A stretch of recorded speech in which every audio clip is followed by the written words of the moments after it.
자, 오늘은 다시 돌아왔습니다. 함께 세워가는 교회 세 번째 시리즈, 흔들리는 세상에서 길을 잃지 않는 법이라는 제목으로 여러분들과 말씀을 나누고자 합니다. 세상은 우리를 항상 흔듭니다. 그리고 세상 가운데 있으면 우리도 흔들리게 됩니다. 왜냐? 두렵기 때문에 그렇습니다. 왜 그러냐면 우리가 다 처음 가본 길이라서 그렇습니다. 부모도 처음 되어봤고요. 자녀도 처음 되어봤습니다. 이 직장도 처음이고 저쪽에서 일하는 것도 처음입니다. 처음 가는 길은 항상 우리를 두렵게 만들고 떨리게 만듭니다. 그래서 우리가 처음 가는 그 여정 가운데 하나도 두렵지 않게 막 담대함으로 나간다라는 것 자체가 사실은 어렵습니다. 그러면 이렇게 흔들리는 세상에서 길을 잃지 않는 유일한 방법은 도대체 무엇일까요? 제가 예전에 사역했던 교회에서 한번 초대했던 어떤 목사님이 계십니다. 근데 그 목사님의 기도가 저한테 큰 울림과 충격을 가져다 주어서 저도 가끔 정말 힘들 때 그 목사님의 기도를 따라합니다. 그게 뭐냐면 목사님이 개척을 했는데 코로나가 와버린 겁니다. 막 연타로 고난이 쫙쫙쫙쫙 오니까 하나님 앞에 이렇게 기도했다고 합니다. 하나님, 우리가 정리할 게 좀 있습니다. 내가 왔습니까? 하나님이 나를 불렀습니까? 정리 부탁드립니다. 자, 그러면 하나님이 부르셨다면 이 상황을 누가 책임져야 됩니까? 그렇습니다, 하나님. 하나님께서 책임지셔야 됩니다. 그리고 마지막에 이렇게 했답니다. 화이팅. 제가 이게 너무 충격이 오면서 이야, 저 기도 괜찮다라고 생각을 했습니다. 근데 여러분, 이 기도의 핵심이 뭘까요? 하나님께서 나를 부르셨다는 확신, 하나님께서 나에게 약속을 주셨다는 그 신뢰에 의한 믿음에 의한 기도입니다. 너무 멋지지 않습니까? 그게 어디에서 오느냐? 하나님의 말씀으로부터 오는 줄로 믿습니다. 우리가 말씀의 삶의 뿌리를 내릴 때 이런 확신을 가지고 이 땅을 살아갈 수 있다라는 것입니다. 그래서 존 파이퍼 목사님께서 뭐라고 했느냐? 나는 성경을 내 눈처럼 사랑합니다. 내 눈이 아름다워서가 아니라 눈 없이는 아름다운 것을 볼 수 없기 때문입니다. 성경 없이는 그리스도의 영광의 복음의 광채를 볼 수 없을 것입니다. 무슨 말이냐? 성경의 눈과 성경의 렌즈가 없이는 우리가 이 어둠을 살아갈 때, 불안한 삶 가운데서 끊임없이 허우적거리면서 살아갈 때 빛을 볼 수가 없다라는 것입니다. 저는 여러분들이 하나님의 말씀에 뿌리를 내려서 빛 가운데 걸어가는 여러분들이 되시길 예수 그리스도의 이름으로 축복합니다. 자, 그러면 이 말씀이 도대체 왜, 그리고 말씀이 우리를 어디로 이끌고 말씀과 함께하는 삶이 도대체 어떤 것이길래 우리 성경과 말씀에 집중된 인생을 살려고 할까요? 첫 번째가 뭐냐면 하나님의 감동으로 됐기 때문에. 왜 말씀이냐? 하나님의 감동. 이게 무슨 뜻이냐면 오늘 본문 16절 우리 다 같이 한번 읽어보도록 하겠습니다. 시작.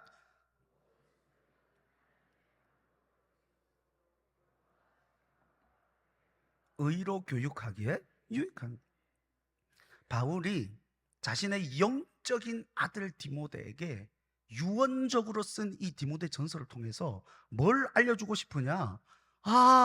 내가 정말로 중요한 것을 너에게, 내 사랑하는 영적 아들 디모데에게 주고 싶다. 근데 그게 도대체 뭐냐? 말씀이다. 근데 말씀이 우리에게 어떻게 유익을 가져다 주는지에 앞서서 말씀의 기원과 본질을 선포하고 있습니다. 그게 뭐냐?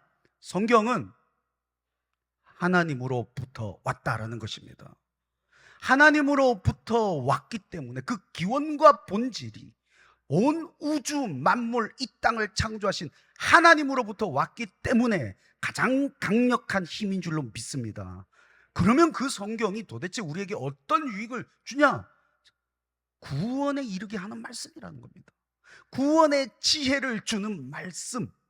자, 세상은 수많은 지혜와 철학을 통해서 궁극적인 목적에 도달하려고 합니다. 그래서 끊임없는 질문 가운데 귀결되는 질문이 있습니다. 그게 뭐냐면, 나는 누구인가?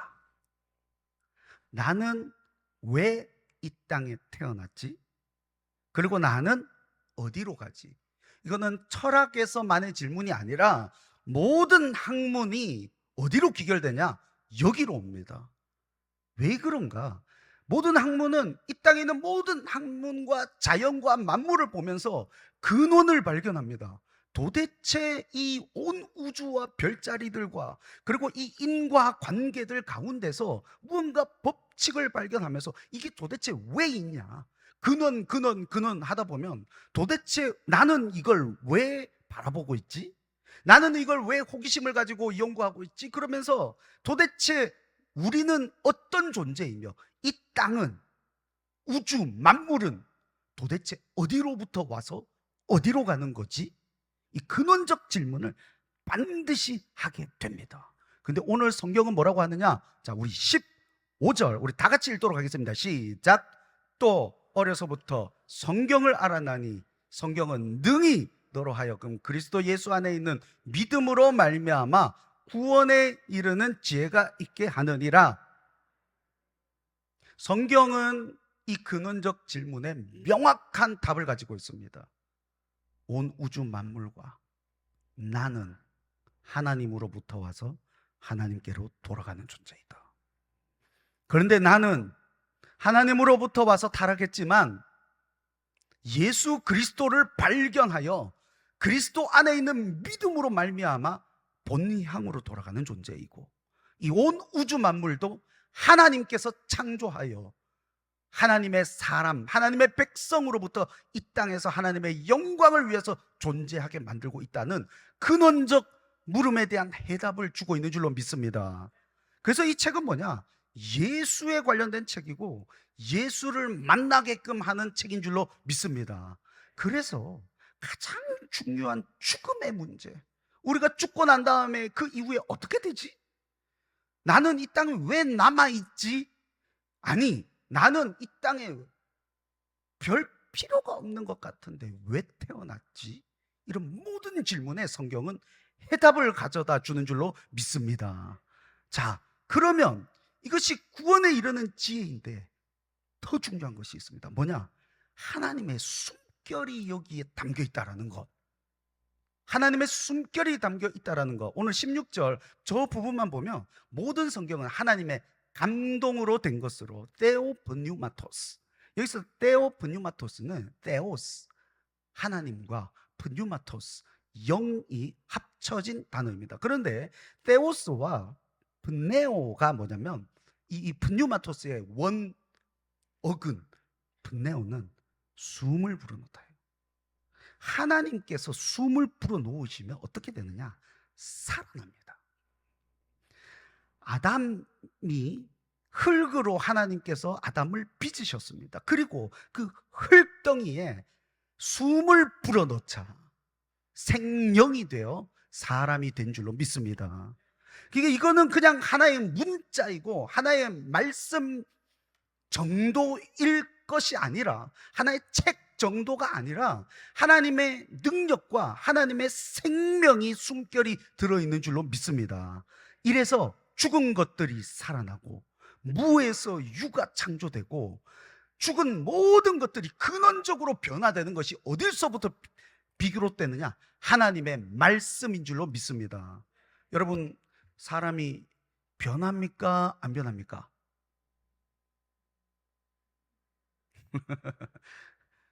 갑론을박 오만 의견이 다 나오죠. 사람은 변합니다. 우리가 그런 말을 하죠. 사람 고쳐 쓰는 거 아니다. 그렇고 하면서 서로의 배우자를 탁 바라보죠.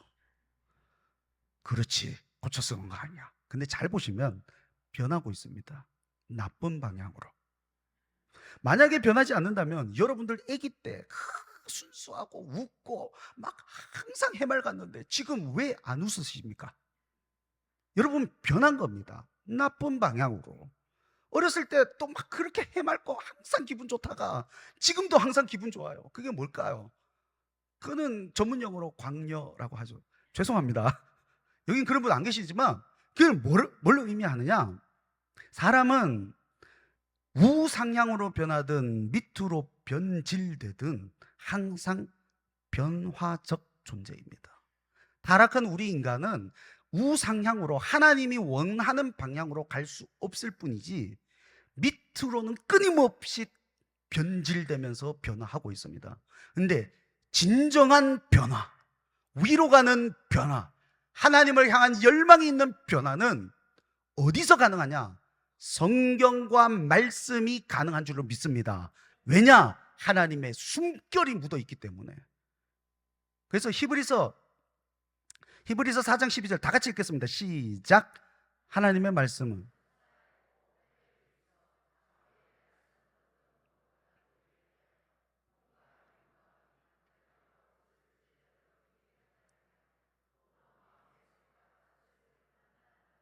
아멘. 하나님의 말씀은 살아 있습니다. 활력이 있어서 인간의 모든 것들을 쪼개어서 완벽하게 변화시킬 수 있는 능력이 있는 줄로 믿습니다. 그 이유가 뭐냐? 하나님의 숨결, 테오프뉴마토스, 하나님의 감동으로 된 것이 성경이기 때문에 그런 한 줄로 믿습니다. 그 다음에 중요한 것이 변하지 않는 진리의 말씀. 자, 세상은 변합니다. 무슨 말이냐? 세상은 끊임없이 우리에게 요구합니다. 절대적 진리는 없다. 네 생각도 옳고 내 생각도 옳다. 그러면서 각기 자기의 소견에 옳은 대로 살아갑니다. 이게 포스트 모더니즘 사회의 한 현상인데 이유가 뭘까요? 내 욕망대로 살겠다라는 것입니다. 절대적 기준을 해체해버려야 내가 원하는 것에 대한 자기 합리화를 할 수 있기 때문에 그렇습니다. 그래서 바울은 마지막 때를 예견하면서 정말 명언을 날렸습니다. 그게 뭐냐? 디모데후서 4장 3절 4절입니다. 시작. 때가 이르리니 사람이 바른 교훈을 받지 아니하며 귀가 가려워서 자기의 사욕을 따를 스승을 많이 두고 또 그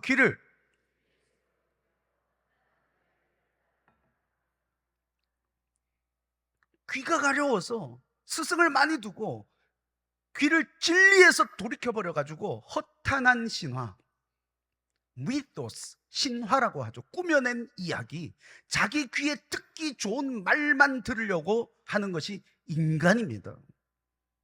왜 절대적 기준을 해체하느냐? 하나님의 말씀은 불편합니다. 변하지 않는 기준이기 때문에 시대가 아무리 바뀌어도 창조 질서를 무너뜨리는 모든 것들은 안 된다라는 거죠. 하나님의 말씀은 영원하기 때문에 어떠한 상황에서도 변하지 않으니 그게 너무 불편합니다. 그러나 자기들은 죄를 짓고 싶고 욕망에 따르고 싶고 그것을 심지어 성경의 말씀까지도 인용해가지고 듣고 싶은 말만 듣고자 하는 것이 욕망적 인간이기 때문에 그렇습니다. 제가 이전 교회에서 아주 친했던 분이 있습니다. 누구냐? 예수님인데요.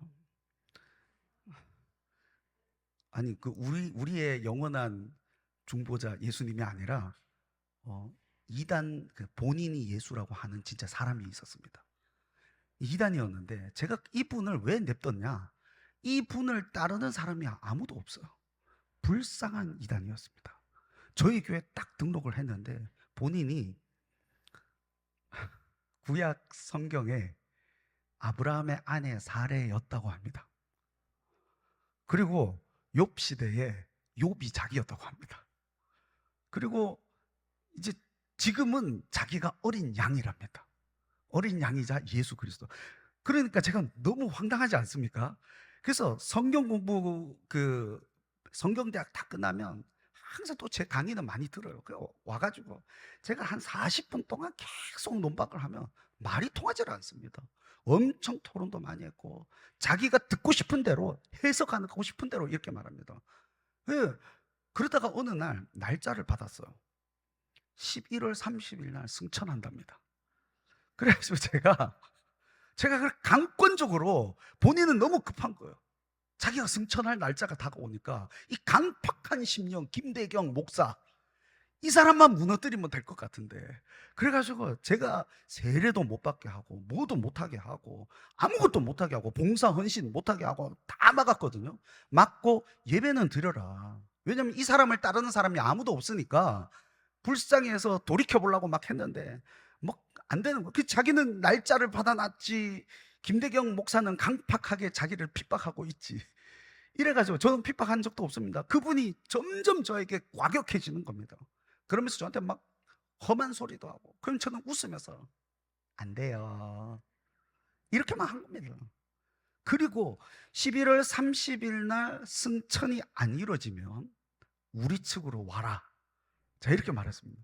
근데 드디어 그날이 왔습니다. 그리고 12월 1일 날 제가 전화를 했습니다. 전화를 받아요. 그래요. 오, 전화를 받으시네. 승천 안 하셨나 봐요. 아니면 거기 천국인가? 제가 막 그랬습니다. 아니 뭐 어쩌고 저쩌고 저쩌고 막 이렇게 하는 거예요. 그리고 1, 2년 정도를 우리 교회 안 나왔습니다, 그때. 그리고 2년쯤 됐을 때 다시 등장하셨습니다. 새로운 날짜를 받고. 그리고 근데 그분이 제가 아무리 해도 안 됩니다. 당회 다 말해가지고 조금만 더 나가면 출입 금지하려고 했는데 또 이분이 마음은 연약해가지고 이분을 따르는 사람이 아무도 없어요. 너무 불쌍한 이단이라 가지고 그 뒤에 배경도 없고 본인밖에 없고 그래가지고 교화하려고 그냥 막 계속 제가 딱 지켜보면서 돕니다. 근데 이분은 모든 성경을 자기가 듣고 싶은 대로, 문대원 목사님 설교, 권성수 목사님 설교를 딱 듣고 나면 우와, 그리고 저한테 와가지고 목사님 들으셨지에, 목사님 회개하시고 어린 양이신 저를 핍박하시면 안 됩니다. 제가 우리는 생각이 다릅니다, 가십시오 보내고. 여러분, 사람은 자기가 듣고 싶은 것만 듣습니다. 그러나 하나님의 말씀은 불편합니다. 왜냐? 변하지 않는 절대 기준이기 때문에 그렇습니다. 저는 여러분들이 변하지 않는 절대적인 기준이 하나님의 말씀의 뿌리인데요, 어떠한 상황에서도 흔들리지 않는 여러분들 되시길 주님의 이름으로 축복합니다. 진리를 진리로 받아들일 줄 알아야 됩니다. 자, 그러면 이 말씀이 우리를 어디로 이끄느냐? 결국에는 우리를 온전한 사람이 되게끔 이끕니다. 그래서 우리를 온전함으로 이끄는 하나님의 말씀이 있다라는 것입니다. 자, 그러면 우리를 왜 하나님께서 온전하게 이끄실까요? 그러면 어떻게, 어떤 방향으로 우리를 온전하게 이끄실까요? 하나님의 말씀이 여기서 또 작용합니다. 오늘 첫 번째가 교훈과 책망의 등장이에요. 하나님의 말씀은 우리를 교훈합니다. 그리고 때로는 책망합니다. 우리 16절 저 짧은 부분만 보겠습니다. 시작. 교훈과 책망과 바르게 함과 의로 교육하게 유익하니. 여기에서 교훈은 올바름을 가르쳐 주는 것입니다. 올바름을 가르쳐 주되 적극적이고 긍정적인 방향으로 가르쳐서 깨닫게 하는 것. 그러면 책망은 뭐냐? 우리가 가끔 하나님의 올바른 방향으로 가다가 혹은 올바른 방향을 깨우쳤다 할지라도 연약해서 넘어질 때가 있습니다. 그때 그것을 하면 안 된다라고 뒤집어 엎는 거, 다시 돌이켜 원 제자리로 놓는 것이 책망입니다. 이건 단순한 야단이 아닙니다. 근데 사실 이 둘 다가 필요합니다. 어린이를 양육할 때 애들이 젓가락을 가지고 콘센트에 넣으려고 하면 이렇게 교육해야 됩니다. 콘센트에 우리는 건강하고 안전하게 자라야 된단다 라고만 말해서는 안 됩니다. 얘들은 모릅니다. 콘센트에 넣으려고 할 때 막아주거나 그건 안 돼 라고 해주는 책망이 또 필요합니다. 그래서 이 깨달음, 올바른 길로 가는 것이 무엇인지, 잘못된 길로 갈 때 그것이 잘못된 길이라는 깨달음이 뭐냐? 교훈과 책망. 근데 이것만으로 되느냐? 아니죠. 훈련이 필요합니다. 그게 뭐냐? 바르게 함과 의로 교육함입니다. 우리 다시 한번 구절을 보면 어떻게 되어 있냐? 16절. 바르게 함과 의로 교육하게 유익하니. 저기 유익은 교훈에 유익하고 책망에 유익하고 바르게 함에 유익하고 의로 교육하기에 유익하다라고 헬라어는 네 개 다 붙어 있는 하나의 단어입니다. 그러면 이 바르게 함은 우리를 똑바로 세우는 트레이닝을 말합니다. 우리 훈련시키는 거죠. 의로 교육하는 것도 똑같습니다. 의는 하나님의 거룩한 성품입니다. 그 성품을 어떻게 한다는 겁니까? 트레이닝 한다는 거. 훈련시킨다는 거. 그러면 우리를 깨닫게 만들고 질책도 하면서 우리를 훈련시켜서 우리를 어디로 만드느냐? 온전함으로 만든다는 겁니다. 온전함은 하나님께서 우리를 위해서 계획하셨던 원래 그 모습으로 돌려놓는데, 이게 그냥 우리가 개인적으로 성화되면 된다 이걸까요? 아닙니다. 목적은 다른 데 있습니다. 그게 뭐냐? 모든 선한 일을 하기 위한 준비. 우리 3장 17절 다 같이 읽도록 하겠습니다. 시작.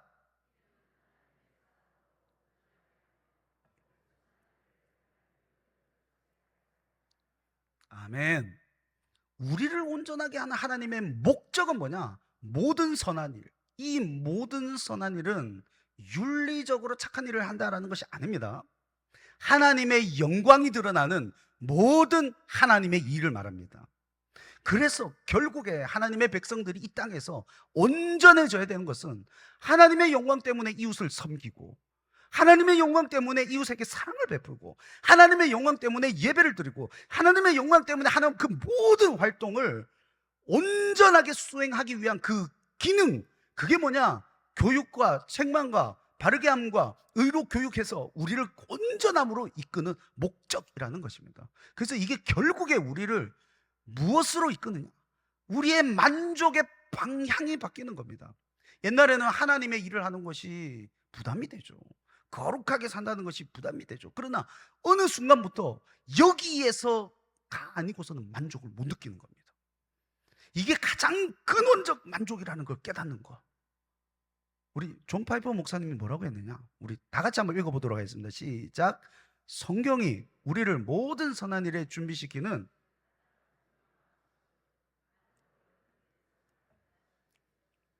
그래서 우리의 순종이 외부 강요가 아니라 내부로부터 자유롭게 나오도록 만드는 것입니다. 우리 만족의 방향이 바뀌는 줄로 믿습니다. 이게 바로 성경이 하는 역할인 줄로 믿습니다. 제가 제 아내와 함께 연애를 8년을 했고요. 그리고 결혼을 17년 차입니다. 거의 저의 뭐 인생 전반을 다 보냈는데, 제가 처음에 아내를 어떻게 꼬셨느냐? 이거를 일부에서는 디테일하게 했는데 제가 여기서 좀 축약을 해야 될 것 같습니다. 시간 관계상. 자, 아내가 그때 당시에 교회를 다니지 않았습니다. 제가 전도했습니다. 아내가 그 예전에 어렸을 때 여기 효목교회를 다녔습니다. 효목교회를 잠깐 다녔고, 그때 저도 거기 잠깐 다녔습니다. 그런데 그 이후에는 신앙생활을 안 했습니다. 근데 재수할 때 저희 아버지 교회 집사님의 따님이었기 때문에 과외를 부탁해서 그냥 과외를 했습니다. 과외를 하다 보니 뭐 여러 명이 있었는데 남들은 그냥 과외를 하고 제가 재밌게 하려고 하면 저를 썩은 동태 눈처럼 막 이렇게 쳐다보고 있는데, 제 아내만 항상 빵긋빵긋 웃어주는 거예요. 그러다가 제가 끝에 수능 딱 끝나고 마음이 계속 가는 겁니다. 그래서 어떻게 꼬셨느냐? 일단 선생의 자격으로 매일 찾아갔습니다. 나쁘죠? 그 수능 끝나고는 그렇게 하면 안 된다고 이렇게 하면서. 근데 그 당시에 주유소에서 아르바이트를 했는데 밤늦게 집까지 올 때 위험하다고, 선생으로서 믿어주세요. 선생으로서 갔습니다. 그리고 그 다음날 또 갔습니다. 그리고 그 다음날 또 뭐 위로하면서 집까지 데려다 주고 갔습니다. 한 5일 하고 6일째 안 갔습니다. 아무 연락도 안 했어. 그리고 그 다음날 또 갔습니다. 그리고 그 다음날 또 갔습니다.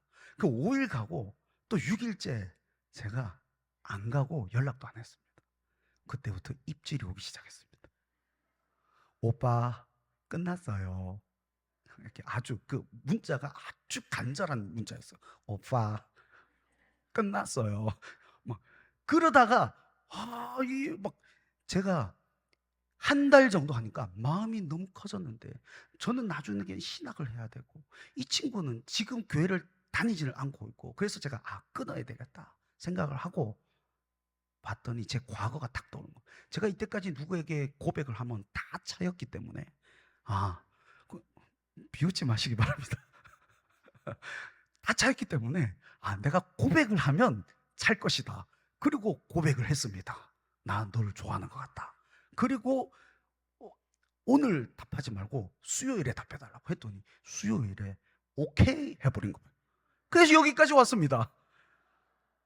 근데 알고 보니 나중에 알았는데, 과외를 하는 도중에 한 8월쯤에 이미 그녀가 저를 좋아하기 시작했어요.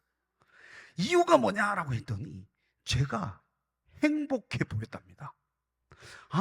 예수 믿는 사람이 이런가? 이 사람이랑 계속 같이 살면 어떨까라는 생각을 잠시 했다고 합니다. 기가 막히죠. 여러분, 그 전에는 자기의 커리어, 나는 건축을 할 거야 이러면서 자기의 이 미래만 딱 해서 달려오던 그녀가 어느 순간 만족의 방향이 바뀌는 겁니다. 행복이 뭘까? 저 사람이 믿는 예수라면 행복할까? 그때부터 저랑 사귀기 시작하면서 교회를 얼마나 열심히 나오고 하루에 매일 집에서 30분씩 기도하고, 제가 이제 신학교에 편입을 딱 하자마자 막 기도 시간 늘렸습니다. 저를 뺏길까봐. 뭐 이렇게 했다고 합니다. 그 정도로 막 신학이 쫙 올라오는데 만족의 방향이 바뀌는 것입니다. 여러분, 하나님의 말씀은 우리가 어디에 눈을 둘 것인가에 대해서 만족을 얻는 근원적인 방향으로 우리 시선을 바꾸어 주는 줄로 믿습니다. 그래서 결국에 우리를 트레이닝 시켜서 온전하게 만들어서 하나님의 영광이 드러나게 하는데, 이 영광이 드러나는 모든 일들이 우리의 자발성의 근거에서, 기쁨의 근거에서, 만족의 근거에서 하는 이런 위대한 일들이 일어나는 줄로 믿습니다.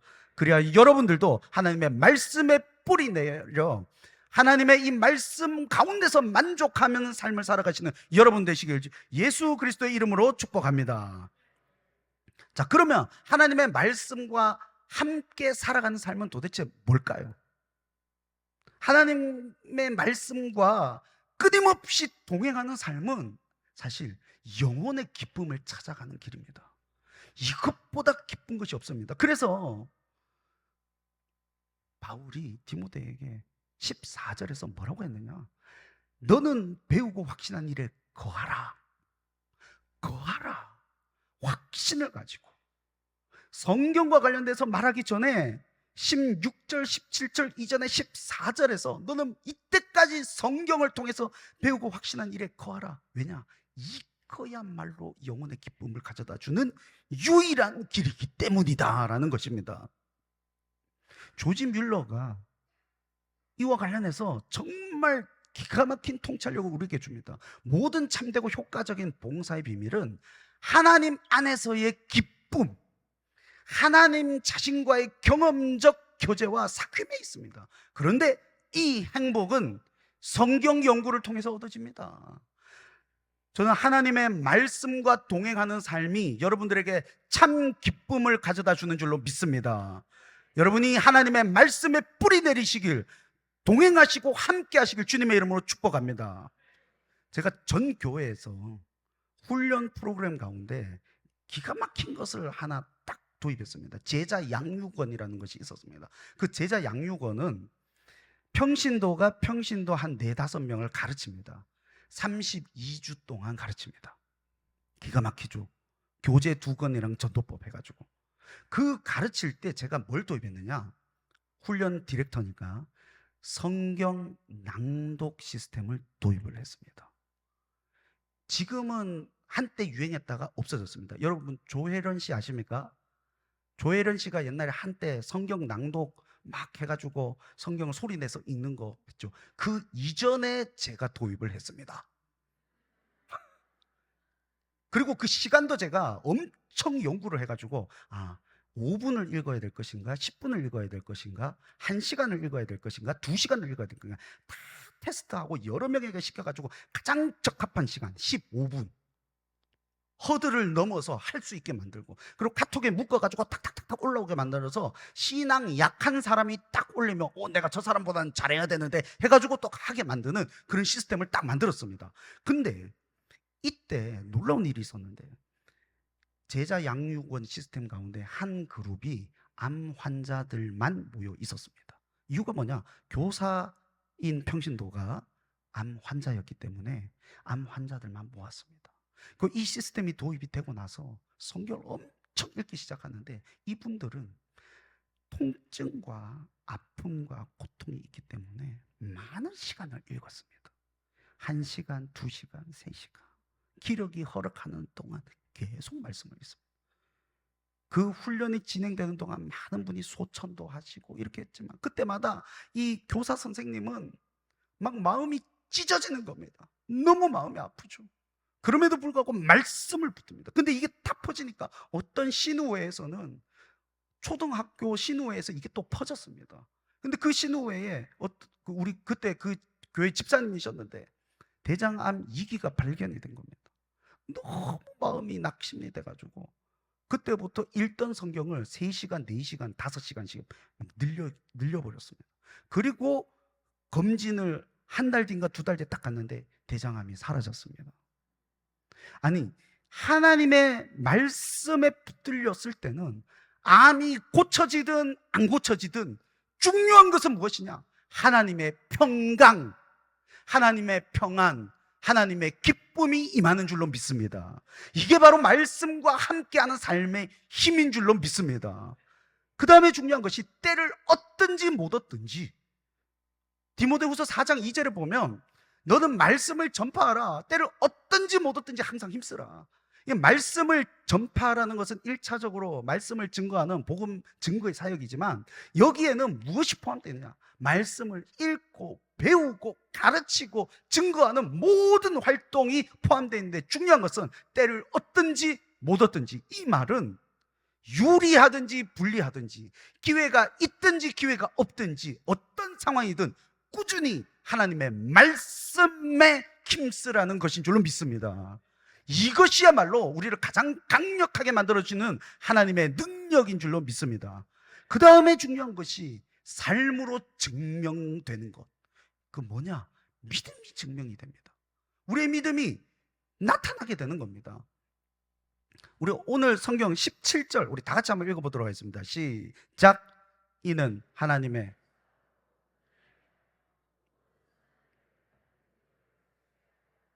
모든 선한 일을 행할 능력, 행할 능력입니다. 믿음은 행함에 담겨야 증명이 됩니다. 행함이 우리를 구원으로 이끌 수는 없습니다. 그러나 우리가 믿음이 있다는 것은 행함으로 증명이 되고 드러납니다. 제가 어제 새벽 예배 설교 때 잠깐 이렇게 말씀했습니다. 마음이 형식에 담겨야 그 마음이 전달된다고. 그러면서 장로님 이야기를 했죠. 장로님 가정에 갔더니 그 장로님이 사랑방에서 자기 아내 권사님을 소개하는데 이렇게 소개한 겁니다. 북일교에서 가장 아름다운 분입니다. 야, 제가 그 사랑방에서 또 그 장로님 얼마나 저를 칭찬을 하는지 막 가시방석이었습니다. 이분은 칭찬을 많이 하는 분인 겁니다. 근데 그 마음을 형식이라는 말에 담아서 전달하니까, 그러니까 얼마나 좋습니까? 그랬더니 어제 또 그 말을 새벽 예배 설교를 듣고 수많은 사람들이 과연 그 장로님이 누구인가? 그 막 서로 젊은 분들이 투표를 했다고 합니다. 이 장로님인가 저 장로님인가 했다고 하는데, 제가 누구인지 밝히지 않도록 하겠습니다. 왜냐? 장로님들마다 소개를 그렇게 해버리면 이제 모든 장로님이 그렇게 돼버립니다. 중요한 것은 무엇이냐? 우리의 마음이 형식에 담겨야 하듯이 우리의 믿음은 행함에 담겨야 하는 줄로 믿습니다. 행함에 담긴 믿음은 무엇을 드러내느냐? 하나님의 말씀이 저기에 있구나, 하나님의 말씀과 능력이 거기에 있구나라는 것을 드러내는 놀라운 세상의 빛의 역할을 감당하는 줄로 믿습니다. 결국에 우리는 드러나야 됩니다. 말씀을 맺도록 하겠습니다. 결국에 성경은 하나님의 감동으로 된 살아있는 말씀임을 믿습니다. 결국에 하나님의 숨결, 죽은 것을 살려내는 이 하나님의 말씀의 능력, 변치 않는 이 능력에 우리가 뿌리 내려야 하는 줄로 믿습니다. 말씀을 통해 교훈과 책망, 바르게 함과 의로 교육함을 통해서 우리가 온전함으로 가서 결국에는 하나님의 모든 선한 일을 행하는 하나님의 영광을 드러내는 여러분들 되시길 예수 그리스도의 이름으로 축복합니다. 그리고 하나님의 말씀은 우리의 영혼이 기쁘게 되는, 영혼의 기쁨을 찾아가는 길인 줄로 믿습니다. 때를 얻든지 못 얻든지 함께하는 여러분 되시기를 주님의 이름으로 축복합니다. 그래야 여러분의 믿음이 행함을 통해 증명되기를 예수 그리스도의 이름으로 축복드립니다.